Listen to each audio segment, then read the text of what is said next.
Yo empecé a los 18 años de ayudante en una redacción, en un periódico. ¿En serio? Y le comparto a la gente que yo crecí entre la tinta y el papel. Fue impactante, fueron días que se quedan grabados en la memoria. Mi sueño era que me mandaran a cubrir las Olimpiadas. Ellos son servidores públicos y son empleados de la sociedad. Lo voy a decir, terminaron viviendo en la pobreza.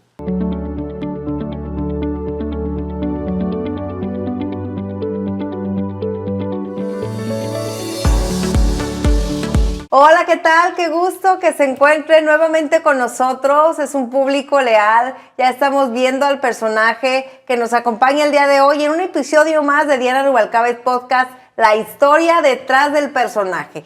Y ya se dieron cuenta ustedes, es un personajazo muy reconocido de aquí, Atahualpa Garibay. Muchas gracias, Atahualpa Garibay, y es un periodista. Ha sido enlace de varios medios de comunicación a nivel nacional. Sin embargo, bueno, pues se encuentra enfocado ahorita sus esfuerzos a la dirección general del portal generado tanto por él como por diferentes contribuciones, muy completo de información general de todo lo que sucede en la región de Baja California en Línea BC. Gracias por acompañarnos. No, gracias a ti, Diana, por la invitación.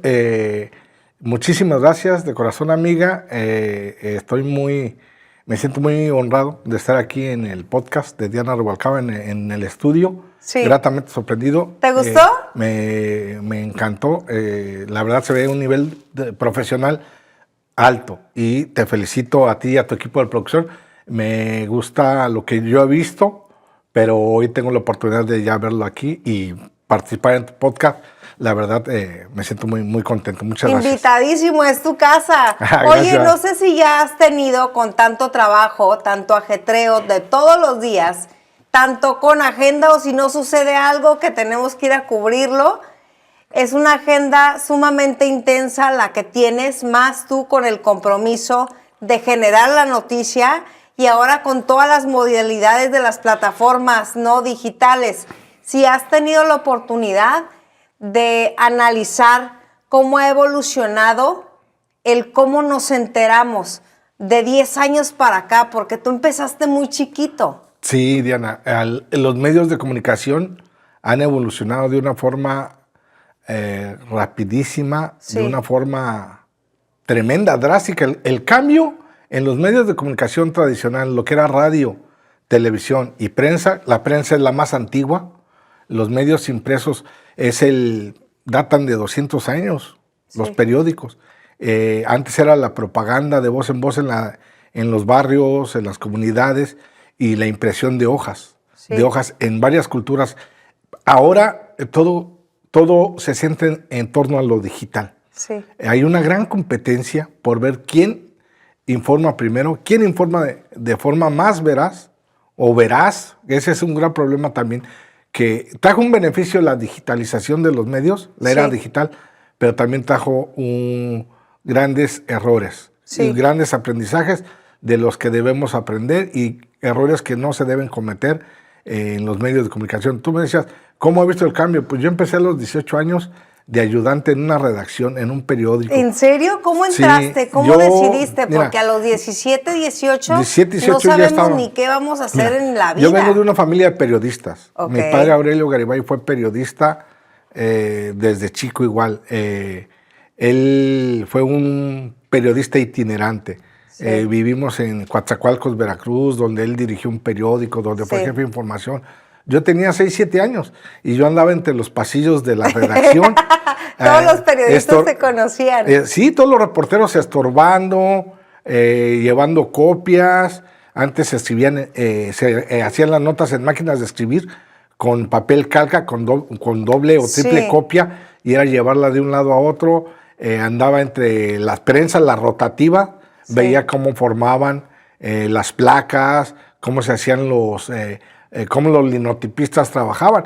Yo por eso le digo a mis amigos y le comparto a la gente que yo crecí entre la tinta y el papel. Entonces, para mí desde chico, primero era pues algo divertido, después me empezó a atrapar el periodismo, crecer entre periodistas, era escuchar sobre noticias, sobre reportajes, sobre crónicas, sobre radio, sobre televisión, cuál era el debate de cuál era el mejor medio, si la prensa, si la radio, la televisión.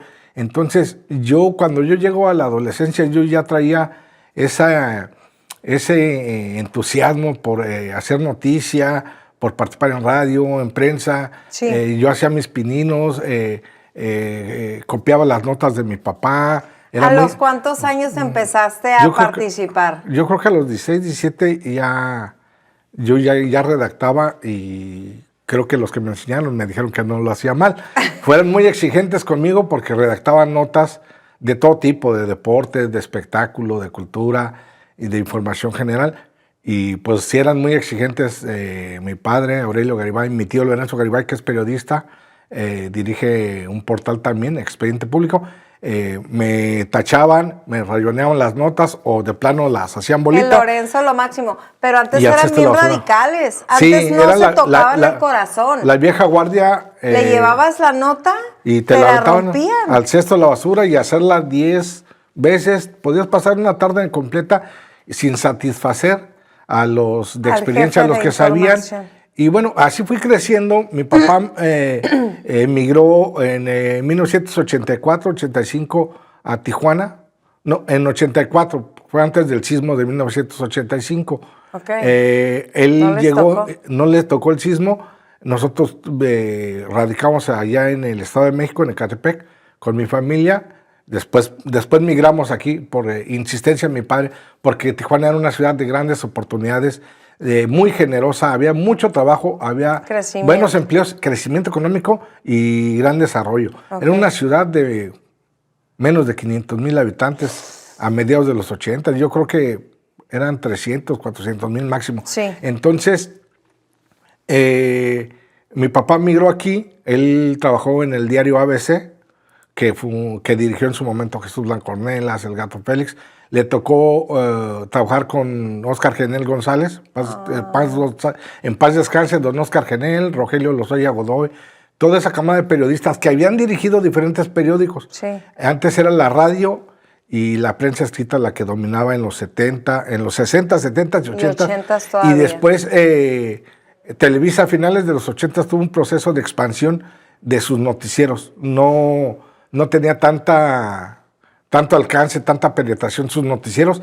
Trajeron un grupo de periodistas de la Ciudad de México y de Guadalajara, gente que había trabajado con Jacobo Zabludowski, gente que había trabajado en noticias en Guadalajara y que tenían experiencia, y entonces fue cuando lanzan los noticieros de televisión a finales de los 80, principios de los 90 en Televisa. Después lo hace Síntesis, que también trajo un grupo de profesionales del interior y los amalgamó con un grupo de profesionales. Entonces ya la competencia estaba fuerte y cada vez había más nota nacional en Tijuana. A mí me tocó mis pininos cuando asesinaron al cardenal Juan Jesús Posadas Ocampo en Guadalajara. Cállate, él había sido obispo. ¿Fuiste allá? No, él había sido obispo de Tijuana. Sí. Y allá fungía como arzobispo. Sí. Pero las investigaciones apuntaron al cartel Arellano Félix. Lo que sucedió es de que mandaron contingentes de militares de la Sedena a Tijuana y 200, 250 agentes de la entonces Policía Judicial Federal a catear casas de seguridad donde supuestamente se ocultaba el Chapo Guzmán, los hermanos Arellano Félix. Y pues yo ya era estorbante, ayudante de mi papá. Él era corresponsal de la jornada nacional y nos tocó... ¿Y cubrieron todo eso? Sí, nos teníamos que dispersar. Mi papá delegaba, Lorenzo, tú vas para allá, Atahualpa, tú vas para allá, porque catearon alrededor de 70, 80 casas de seguridad, mansiones en Tijuana, donde habían pasadizos secretos, túneles para llegar a bóvedas de seguridad. ¿Pero cuántos años tenías ahí para hacer una pausa? Ya tenía 18. Sí, ya tenía 18 en el 93. ¿Que estás de acuerdo que ahorita ya a 30 años después, o 20 años después, o 15 si quieres, ya podemos, entre comillas, normalizar o tener un conciencia un poquito más de lo que pasaba en contexto? Claro. Sí, pero ya impactó muchísimo en cuando tenías 18. Sí, y cada vez quedó cada vez se me hacía. en ti? No, pues la verdad, tengo esos recuerdos Alguien algún día me dijo, ¿por qué no escribes un libro?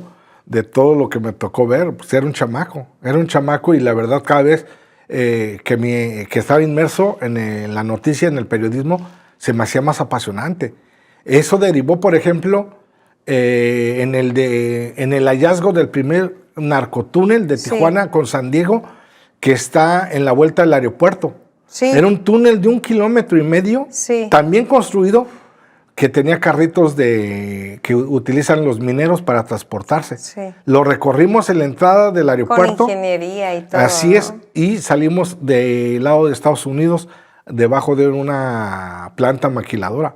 Fue una noticia tremenda. Todo sucedió en esa época. Iba creciendo la información, lamentable y tristemente la noticia también en Tijuana marcada por el tema de la violencia de los narcos y todo eso. Y después ya llegó el asesinato del caso Colosio y viví. Y viene otra vez una nota roja para Tijuana. Pero viví e hice historia. Sí. Hicimos, todos los que cubrimos y que estuvimos ahí, hicimos historia. Sí. Después de Colosio. ¿Ahí en dónde escribías? Yo ya trabajé en la radio, creo. Yo comencé en Estéreo Frontera 102.5 de FM. Sí. Es el Instituto Mexicano de la Radio, que tiene estaciones de radio de AM y FM en todo el país. Sí. Y su principal producto es barra de noticias. Y te pasaron los micrófonos porque estabas dando la crónica. Me tocó cubrir allí en Lomas Taurinas con un grupo de periodistas. Fue impactante. Fueron días que se quedan grabados en la memoria. Tengo mucho que contar a mis nietos cuando los tenga. Entonces, porque esa parte también vamos a contar ahorita, ¿no? Ya tiene hijas grandes. Sí, tengo 2 hijas, América, que es la mayor, que la quiero, le mando un saludo, la amo. Erika, que es la menor, acaba de aprobar su examen para la UABC.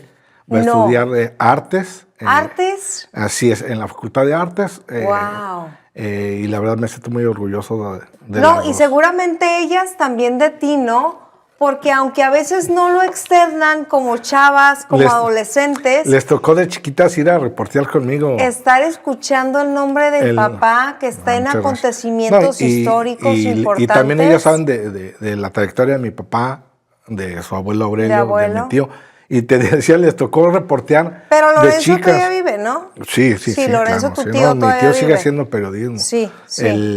Pero te decía que a mis hijas les tocó ir a reportear conmigo cuando eran chiquitas. O sea, la recogía del kinder o en primero o segundo de primaria y pues tenía que ir a cubrir algo. Ay, no. Entonces, pues decían, espérenme tantito. Pero dime que ya no cubrías la policía. No, bueno, una parte todavía, pero las bajaba conmigo a las salas de prensa. Ah, wow. A América le tocó 2, 3 años. Que es la y más la grande. conocían, y la conocían en las salas de prensa y ahí hacía su tarea y les daban hojas, crayolas o un lápiz, una pluma y se ponían a platicar. Desde chicas siempre fueron muy, muy platicadoras, ahora ya cambiaron.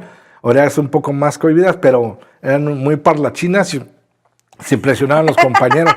Pero bueno, es una etapa de mi vida muy, muy bonita que guardo con mucho. ¿Aprendieron también a querer tu oficio? Sí, que después ya no les gustó cuando crecieron porque pues tú sabes que este oficio tú lo ejerces, Diana, es muy demandante, muy exigente. Sí. La noticia puede estar en una reunión social, familiar o de otro tipo y tienes que irte. Por ejemplo, ahorita sucediera algo trascendente, relevante. Nos quitamos micrófonos y no estamos transmitiendo. Exactamente. Y antes no había internet. No, antes era entonces todo por tenías teléfono. que ir a la noticia. Tenías que buscar una caseta telefónica para enlazarte a la radio o un teléfono normal. Por eso eran muy famosas o muy usadas las salas de prensa. Sí. Tanto el gobierno como los partidos políticos como los empresarios instalaban salas de prensa con muchos teléfonos, muchas máquinas de escribir para que la gente se enlazara. Las campañas presidenciales se acostumbraba que cuando venía un candidato a la presidencia a Tijuana o a Mexicali, se instalaba una sala de prensa gigante en el salón más grande. Sí, pero porque ahí Pues tenemos que dar el contexto, ¿no? Hay periodistas nacionales, regionales y locales, dependiendo del lugar de la gira en donde está el candidato. Y cuando yo comienzo, ya que hablamos del tema de las salas de prensa, cuando yo comienzo ya como reportero, sí. Yo apliqué para una plaza en el desaparecido Cambio 29. Era un periódico que formaba parte de una cadena del noroeste. Había un periódico hermano en León, Guanajuato, sí. otro en Hermosillo, sí. que era muy fuerte, y el de Tijuana lo compraron unos empresarios de Sonora que eran radiodifusores. Estaba en el Parque Industrial Los Pinos. Era un periódico grande con tecnología, cubículos. Todos los reporteros tenían una computadora, un teléfono a la mano, un cubículo. De punta ya. Es cuando ya empezaba a modernizarse las redacciones. Los otros periódicos grandes de Tijuana, pues el Mexicano siempre lo fue, por tener muchos años. El Heraldo de Baja California, mucha gente no se acuerda del Heraldo de Baja California. Mi tío fue jefe de información ahí, que era el periódico más antiguo.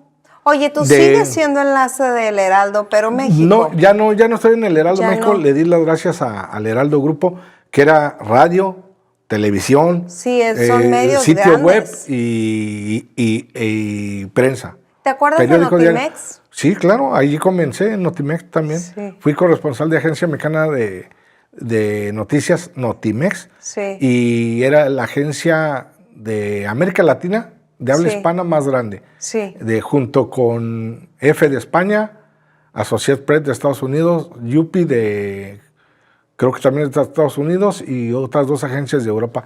Sí. Tenían corresponsales por todo el mundo. Cuando yo solicité trabajo, muy completa, cuando yo solicité trabajo en Notimex, mi sueño era que me mandaran a cubrir las Olimpiadas. Cuando yo comencé esto, me gustan tanto los deportes, sobre todo el fútbol. Faltó decir que es americanista de corazón. Pero desde antes que naciera. Pero entonces mi sueño era, como todos los reporteros varones, cubrir deportes e ir a las Olimpiadas, ir a un mundial. Sí. Y después me di cuenta que estaba muy competido. Todos querían lo mismo. Sí. Entonces me especialicé en temas de seguridad primero y luego en información general. Me tocó cubrir los gobiernos del PAN. Yo era un chavito, y en los gobiernos del PAN y los gobernantes del PAN, todo era echarle la culpa al PRI. Todo era hablar mal del PRI, al PRI de los 80s, de los 70s. Todos los males del Estado eran culpa del PRI. Y como después, cuando llegó Morena, que dijo que todos los males de Baja California son culpas del PAN, porque fueron casi 30 años de gobiernos del PAN. Los mismos años. Y de cierta manera tienen razón, ¿no? Y ya que abres la pauta para generar este contexto real y pues muy actual, la política, ¿cómo ha ido cambiando según tu perspectiva de ir a buscar la nota? ¿Los personajes son admirados igual que antes? ¿El sistema es inalcanzable igual que antes? ¿Cómo se ha ido evolucionando también el sistema político mexicano en Baja California? Mira, muchos a los nuevos valores de los medios, a la nueva generación de reporteros, quizás no se los enseñaron en las aulas, o no tienen conocimiento de ello. Pero cuando ganó el Partido Acción Nacional en 1989, el gobierno de Ernesto Rufo Appel persiguió a los periodistas. Trató de encarcelar a los periodistas que cubrían el gobierno priista. No, los quiso encarcelar. A varios de ellos les presentó denuncias por presuntos actos ilícitos. No los pudo probar. Entonces los desprestigió, los exhibió públicamente. A unos los acusó de haberse llevado cámaras, dinero en efectivo, y los obligaron a llevar cámaras que eran de ellos y a llevar dinero que supuestamente habían recibido indebidamente. Nunca lo pudo probar el gobierno de Ernesto Rufo. Eugenio Lorduy, que era secretario de Finanzas, fue el que encabezó esta persecución feroz. Pero es que también era y después Eugenio Lorduy, después Eugenio Lorduy fue gobernador. Y cuando quiso ser candidato a gobernador por el Partido de Acción Nacional, nos invitó a los que cubríamos la fuente del PAN, entre ellos, entre ese grupo yo me contaba, y mostró otra cara. La cara más amable, el tipo más bonachón. No, hasta hasta presumió que tenía una fundación y que daba becas a todo el mundo para la universidad. Entonces, prácticamente digo, si ustedes quieren una beca, y yo me quedé callado y pensando, dije, este es el señor que persiguió a los compañeros, a los colegas, que quería meter a la cárcel. Pero lo que tú dices, el trato, otra faceta. Sí, el de la hipocresía, el de una doble cara. Así son los políticos, todos los gobernantes. Diana, me tocó ver a gobernantes del PAN ser las más finas personas, los más amables, del mejor trato con ciudadanos, ciudadanas, con todos los sectores, y en privado hablar mal de ellos o buscar la forma de perjudicarlos. Uno de los gobiernos más amargos, más decepcionantes, hasta más nefastos fue el de Alejandro González Alcocer, que fue el gobernador sustituto de 1998 a 2001. Él acaba de ser diputado federal. Yo convivía con él porque él fue diputado federal del PAN, y él es de una familia de fundadores del PAN. Él es abogado y toda su familia vive en la colonia Juárez, por cierto. Yo cubrí el aeropuerto de Tijuana. ¿No quieres dar la ubicación de Google Maps? Sí, pero bueno, tengo una anécdota con la familia de González Alcocer y sobre todo de don Salvador Rosas Magallón. Yo entrevistaba a González Alcocer porque era diputado federal del PAN, nadie lo pelaba. Y él pertenecía a la Comisión de Justicia, de Seguridad. Sí. Y como abogado siempre daba buenas entrevistas, pero tiraba con todo. Sí. Entonces, al gobierno de Zedillo, que era el presidente. Del PRI. Pero después la fortuna se le dio que lo nombraron gobernador sustituto en lugar de Héctor Terán Terán, que falleció. Sí. Y durante 3 años ejerció el gobierno. En esos 3 años se le olvidó que tu servidor y él se echaban un cigarrito en el lavado de autos ahí de Fundadores, donde él llevaba su bochito y yo llevaba mi carro, platicábamos. ¿Cómo crees? Era otra persona, como gobernador. Ya no era la persona sencilla, humilde que yo conocí en el aeropuerto, que una vez por semana coincidíamos en ese lavado. Ni siquiera nos poníamos de acuerdo. Él llevaba su carro, un bochito. Increíble, ¿no? Y son las facetas de los políticos que tienen poder y piensan que van a estar toda la vida en el poder, en el gobierno, y lo máximo que duran son 6 años.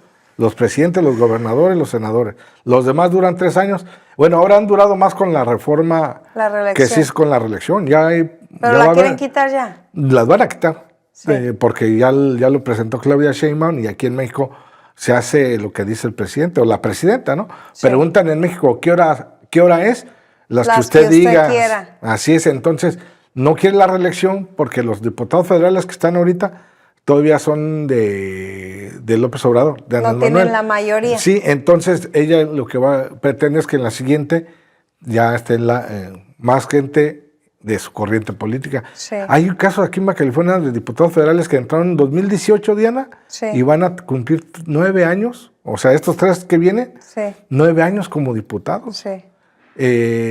Yo creo que no está bien. Porque, repito, los políticos sienten que el país es de ellos, que Baja California es de ellos, que la ciudad es de ellos, y que la sociedad les tiene que rendir tributo, pleitesía por donde pasan, y la verdad no. Ellos son servidores públicos y son empleados de la sociedad, de los ciudadanos.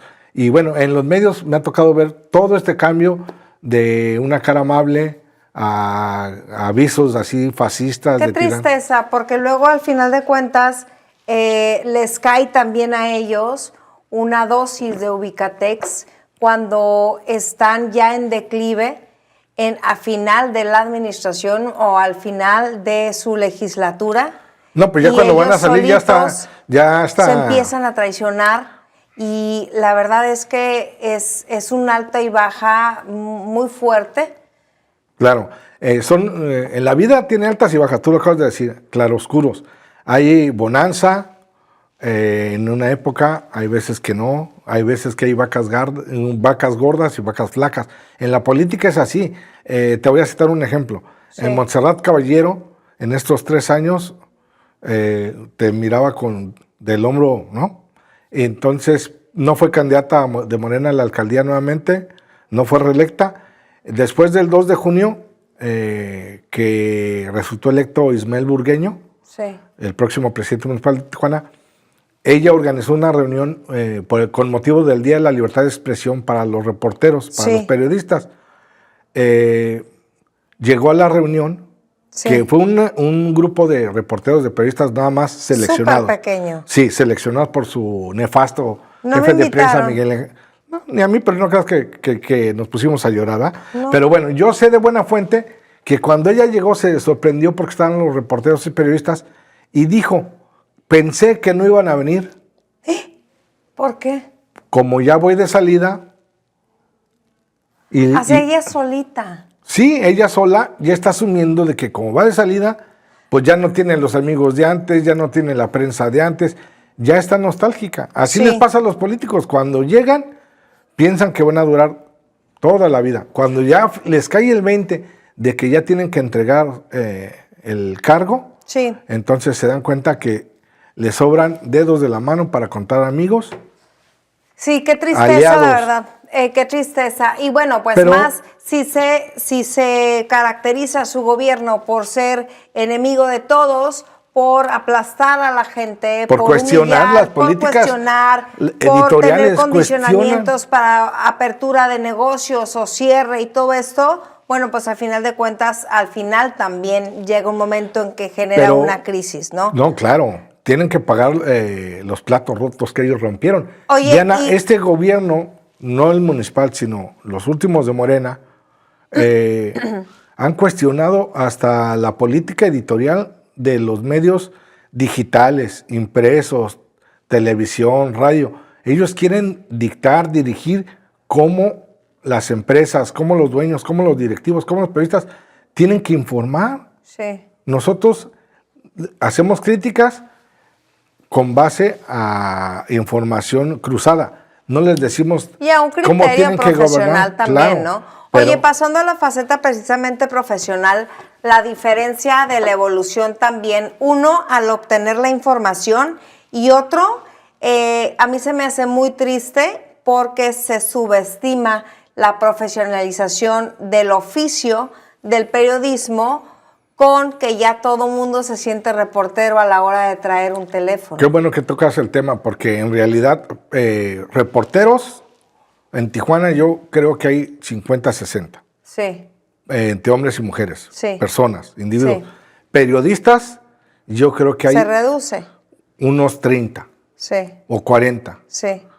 Para mí un periodista es el que ya ha transitado por todo un proceso. Sí. El de la formación, el aprendizaje, el del campo. El que le tocó patear botes, tener que comer burritos ahí en la fuente informativa toda la mañana, toda la tarde, afuera del juzgado esperando la nota. No tienen que ser penurias, pero ese es para mí el proceso de aprendizaje. Sí. El que ya estuvo en radio, el que ya estuvo en televisión, el que estuvo en prensa, el que le ha tocado coordinar, dirigir un grupo, que tiene esa experiencia. Y cicatrices del oficio, ¿no? Sí. Que no tienen que ser malas, tienen que ser también de aprendizaje. ¿Cuántas cicatrices del oficio tienes? No, tengo Scarface. Scarface. Tengo fuertes cicatrices. ¿Qué es lo que más te ha marcado? Híjole. Además del puente. Asesinatos de personas con las que yo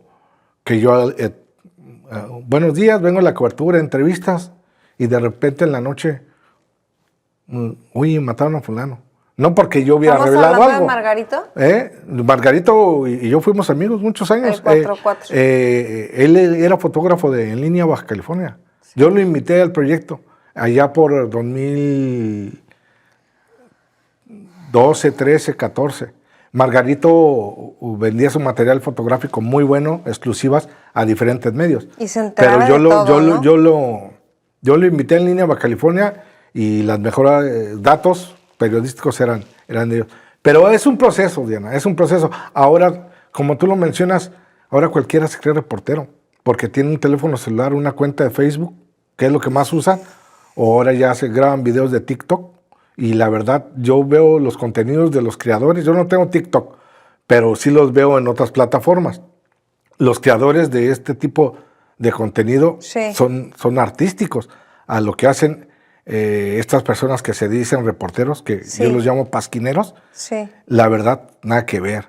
Nada que ver, no porque tengan la oportunidad como ciudadanos, como personas, de poder transmitir o subir o tomar una fotografía, los hace comunicadores. Sí. Hay que diferenciar. Sí. Este es un proceso, no es de improvisados. La mayoría de los compañeros, entre ellos tú, son licenciados en comunicación, en derecho, en literatura.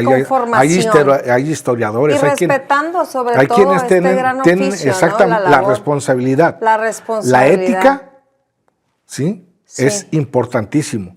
No meterse con cuestiones personales, no meterse con gente de dudosa reputación. Hay muchos casos de cuentas de Facebook, de páginas, de gente, de personas que salieron de la nada y tienen recursos económicos para comprar seguidores, likes, y con eso decir que son un medio de comunicación e ir con los gobiernos y decir, yo tengo más, tengo 500,000 seguidores, alcance, tengo 1,000,000 y mis videos son los más vistos y me tienen que contratar publicidad, si no voy a encabezar una campaña negra, sucia, en contra de fulano, perengano. Pero lo peor es que los políticos se los compran. caen. Exactamente. ¿No? Por eso yo digo que hay que separar. Porque pudiera Tenemos haber amenazas. la obligación, los periodistas, los reporteros, los comunicadores, de limpiar. De nosotros limpiar el parabrisas y decir, no nos pongan en esta canasta. Para empezar, en las reuniones informativas, con el gobernador en turno, la gobernadora, la alcaldesa, los diputados, no nos deben invitar a un grupo y al otro grupo. Si ellos quieren trabajar con sus pasquineros, porque les hacen otro tipo de trabajos, entre ellas campañas sucias, que lo hagan. Sí. Pero no pueden mezclar las cosas. Pero bueno, en una misma canasta también se te ha reconocido a ti personalmente y a tu medio tanto tu trayectoria, porque yo he visto que los reconocimientos te lo ha entregado el gobierno del estado. Gracias. Y sí te dan una distinción, es decir, ellos mismos sí saben la selección de cada uno, ¿no? No, claro. Dentro de todo, lo que sí aceptan de las amenazas según los alcances o los contratos según los likes. Pero de cualquier manera he visto distinción y reconocimiento hacia tu medio y hacia tu persona. Porque tenemos ya muchos años haciendo periodismo. Sí. Una de las frases de la Asociación de Periodistas de Tijuana, de la que yo fui miembro cuando comencé, ya no participo activamente, pero nosotros hacemos periodismo, hacemos historia. Entonces tenemos años. Trabajé en radio, en Estéreo Frontera, trabajé en Radio Mexicana, hoy Radio Ranchito nuevamente, durante muchos años en una barra de noticieros. Trabajé con Martín Borchardt, con Jaime Flores, con Vicente Calderón, con una camada de reporteros que acaban de egresar de la UABC y que ahora me da gusto. Yo creo que la mitad de ellos pues ya tienen un nivel importante. Me tocó coordinar esa barra de noticieros y pues también trabajé en otros medios, de corresponsal de varios medios nacionales, de radio. Entonces me fui formando y creo que pues no soy un improvisado, creo que tengo 100%. Una trayectoria. Y la gente te lo reconoce también, es un perfil profesional, es un perfil firme, tiene coherencia entre lo que transmites tú, lo que eres y lo que proyectas en la página de En Línea ABC. Se sabe cuando está escribiendo la pluma de Atahualpa Garibay. Muchas gracias. Tratamos de regresar a los orígenes, a nuestras raíces. Trato todos los días, por lo menos reportear una nota, redactarla yo mismo y subir el contenido. Llega ahora, como dices tú, con esta época digital, la competencia tan reñida de los sitios web de noticias y de las redes sociales, llega muchísima información. Los ciudadanos mandan fotos, videos, pero también no se trata nada más de compartirlo, sino de verificar. Investigar y verificar. Ayer nos compartieron un video muy fuerte de la persona que fue asesinada frente al Palacio Municipal Antiguo en la calle Segunda, la forma fatal en que las personas, en lugar de auxiliarlo, le están robando la cartera, el celular, creo que una bolsa con droga. O sea, que también es lo que iba y me provoca las preguntas porque como sociedad hacia dónde vamos, ¿no? Y sobre todo tú que ya te has dado cuenta muchas cosas. Los años, no porque se te noten, es porque la evidencia del paso de los años te pueden llegar a dar más sensibilidad para unas cosas simples, claro, como disfrutar un café con tus hijas, o te pueden dar simplemente menos asombro a cosas impactantes. Ahora muchas personas o varias personas que manejan este tipo de cuentas en redes sociales suben contenido sin pensar en las consecuencias, el daño que hacen a las víctimas, a otras personas, a terceros. Sí. Una de las reglas no escritas del periodismo de las que hablaba tanto don Jesús Blancornelas, director de Z, que es uno de los 5 mejores periodistas de México, era: prefiero perder una nota que hacer daño. Que darla a conocer sin tener más información. Ajá. Y ahora la gente sube el video, luego vemos que esos videos se comparten y después dicen, no, pues estas personas andan de mitoteras y van tras de ellas. Y son gente inocente. Son gente inocente. Yo creo que hay que tener ética y responsabilidad, Diana. Y eso es una prioridad, porque mejor sea un manejo profesional en los medios con responsabilidad, vamos a tener una sociedad igual, más responsable, con más criterio y lógicamente mejor informada. Y con espacios como estos, pues mucho mejor, Diana. Y esperemos sobre todo que por más esfuerzos que se hagan, de repente la gente quiera consumirlos, ¿no? Exactamente, yo creo que deben filtrar. La gente es inteligente. Dios quiera que nos den like, Dios quiera que nos den aplausos, para que, ¿verdad? Efectivamente. Porque nosotros por eso existimos. Exactamente, el periodismo, la comunicación es muy apasionante. Sí. La verdad, porque tienes contacto con todos los sectores del país, de la sociedad. Puedes lo mismo estar en la colonia Valle Verde y que irte a cubrir un evento con la gobernadora en cuestión de horas. Sí. Y llevarte esos bonitos recuerdos de que la gente te salude y te recuerde bien, que diga, usted lo escuché en la radio alguna vez, sí. Me gustaba cómo daba las noticias, a usted lo leí alguna vez. Entonces, esas son las satisfacciones. También es muy ingrato porque esto es como el deporte. A veces quien merece más no lo tiene. Sí. No lo tiene. Yo he visto destacados periodistas que terminaron... Y con esfuerzo, y todos los días. Lo voy a decir, terminaron viviendo en la pobreza. Sí. ¿Por qué? Lamentable. No les tocó la época de ahora, de los grandes contratos. Y eran periodistas estupendos, gente que seguramente pudo haber sido gran periodista a nivel nacional. Sí. Pero que le tocó la época de los 70s, 80s y los 90s, y ya cuando llegó el 2000 ya eran grandes y terminaron sus días en la pobreza.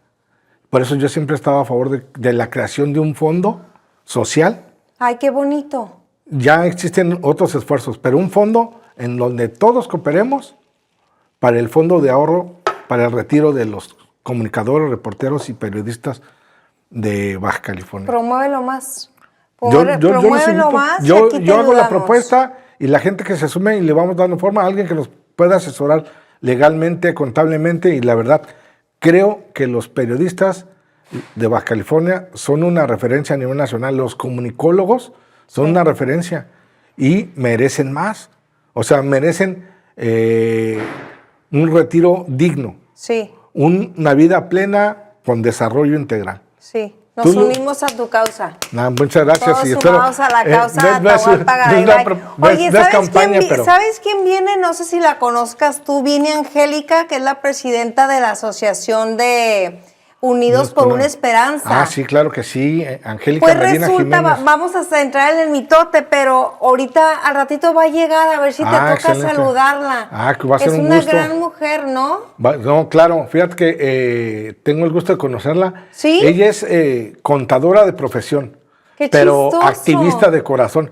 Pero también se ha profesionalizado en organizaciones. Sí, tiene educación continua. Bueno, resulta que ella, Angélica, además de contadora, es presidenta de esta asociación que se encarga para generar programas de prevención de las adicciones y sobre todo también pues acompañamiento, ¿no? De tantos niños y jóvenes que dice que esto cada vez va en aumento aquí en Baja California. Y otro problema es grave importante del el esfuerzo Estado. que está haciendo la Asociación Unidos con Esperanza. Unidos con Esperanza. Y me tocó estar en su 23º aniversario la semana pasada y me sorprendió. Oye, el representante del cónsul de Estados Unidos en Tijuana estuvo allí felicitándola porque esta asociación es reconocida por el gobierno de Estados Unidos. Trabajan, y tú sabes que el gobierno de Estados Unidos no con cualquiera se toma una foto o anda haciendo actos sociales. Y es que el cómo maneja la asociación la ha llevado a que Estados Unidos pueda llegar a certificarla, entonces no es fácil. Exactamente. Pero bueno, viene más al ratito. Pues, oye, ya para generar preguntas de corazón, del alma, de las venas, de la intimidad, para que la gente te conozca un poquito más allá de lo que hay del periodista que ya conocemos. Tantos problemas, tantas angustias en la vida, ¿qué es lo que te hace llorar? ¿Qué te puede llegar a quebrar cuando te ves al espejo y dices Atahualpa Garibay, ya no puedo más? Pensé que lo había visto todo, se me enchina la piel y te hace quebrar. Híjole, las injusticias, pues van a decir que es un cliché, pero en 2019, cuando vino la caravana migrante, hicimos muchas entrevistas ahí en el Chaparral. Sí. Entrevisté a una familia procedente de Guatemala y pues estaban llorando. Y ahí ya no tenían dinero y les dijeron que no iban a poder cruzar y andaban buscando un albergue de migrantes. Y me contó la historia del señor con su esposa y sus hijos así en escalerita, ¿no? Que tuvo que vender su casita chiquita, una vaca, un porquito, algo así, para poder llegar aquí a Tijuana y que en el trayecto los asaltaron, los golpearon y que ya no quería cruzar Estados Unidos. Ya no quería estar aquí porque le había ido mal. En una semana le había pasado todas las calamidades y la verdad sí se me quebró la voz, se me salieron las de cocodrilo y casos como esos vemos todos los días. Otro tipo de injusticias, pues el tema de que no se combate la pobreza de forma real y eficiente, pero bueno. Pero en lo personal, pues la verdad sí mis hijas que saber que están bien, para mí me hace feliz. El rato, como es un llanto de felicidad. Sí, y si están pasando mal un momento, la verdad, me quedo, y luego estando en la calle, ando trabajando o ando manejando, pues tengo que contener las lágrimas. Sabiendo que están pasando a lo mejor por momentos. Un mal momento, ¿no? Hasta, pues algo... Y sabiendo también que lo tienen que vivir, ¿no? Claro, hace rato venía platicando con Gonzalo precisamente sobre el aprendizaje de los adolescentes y los jóvenes, porque vi la fotografía de un amigo que presentaba que su hija es una adolescente, pero es ciudadana, que ya iba a tener su primer trabajo. Entonces, ya ves que en Estados Unidos se acostumbra que los chavos en verano trabajan. Y entonces, desde los 16, un poquito más. Entonces dije, mira, ojalá y todos los chavos tuvieran ese proceso de aprendizaje. No es una obligación, hay quienes no tienen necesidad de trabajar desde chicos, sino que estudiar es literal su trabajo, ¿no? Hay algo de lo cual estés orgulloso de ti mismo. A veces ni siquiera festejamos nuestros logros, nuestros propios pero tiempos, ¿no? Tienes que acordarte de algo tan importante para ti que haya dejado huella y que hayas dicho, ¿sabes qué? Enfrente del espejo, güey, lo lograste. Mi mayor satisfacción como reportero con periodista es que en 2004 yo participé, 2003-2004, en el Premio Nacional de Periodismo, en el género de noticia, y que de entre los finalistas no lo gané, pero estás hablando que participan decenas y decenas de casos o de compañeros periodistas en el país y quedé dentro de los finalistas. Se me hizo una mención honorífica. No, increíble. Entonces, incluso mi texto, que salió en un semanario, en Expediente Público, que encabeza mi tío actualmente y en el que formamos parte varios periodistas, lo mencionaron en el noticiero principal de Televisa. No recuerdo si estaba Memo Ortega, creo que estaba Memo Ortega en lugar de Joaquín López Dóriga. y salió parte de mi texto. Entonces, la verdad me hizo sentir muy, muy orgulloso y como dices, Sí. son de esos logros que a veces uno No saborea o disfruta en silencio. Sí. Contadas personas saben bien la historia. Mi amigo Sergio Ansúrez, otros compañeros con los que he crecido en este oficio, pero es uno de los logros que me dejó un buen sabor de boca y que me voy a llevar para toda la vida. No te preocupes, nosotros nos encargamos de compartirlo porque es Muchas merecido gracias. y sobre todo porque estás dentro de la historia del periodismo aquí en Baja California. Bueno, pues ya para terminar, sí quisiera preguntarte, todos los que hacemos algo por el Estado, por Tijuana, es porque queremos de una u otra forma, con un estilo o con otro, lo mejor para Tijuana, lo mejor para esta ciudad. Si te pudieras encauzar a algo en particular, ¿a qué le dieras fuerza? ¿A qué tema te gustaría echarle más kilos? ¿Y cómo pudieras contribuir con un granito de arena, además de lo que ya haces del periodismo, para que Tijuana esté mejor?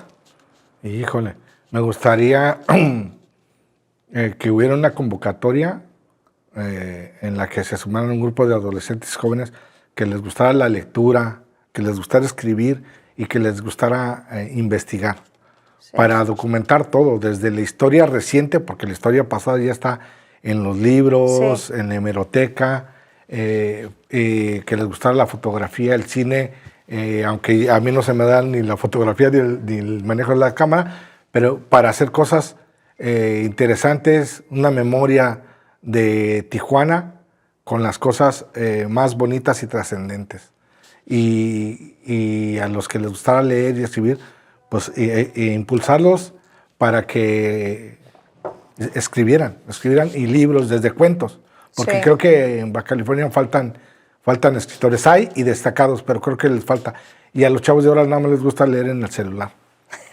No los ves en una librería. No lo ves. ¿No? Muchísimas gracias. La verdad, la literatura es una de las formas de expresión que ves que una sociedad se desarrolla.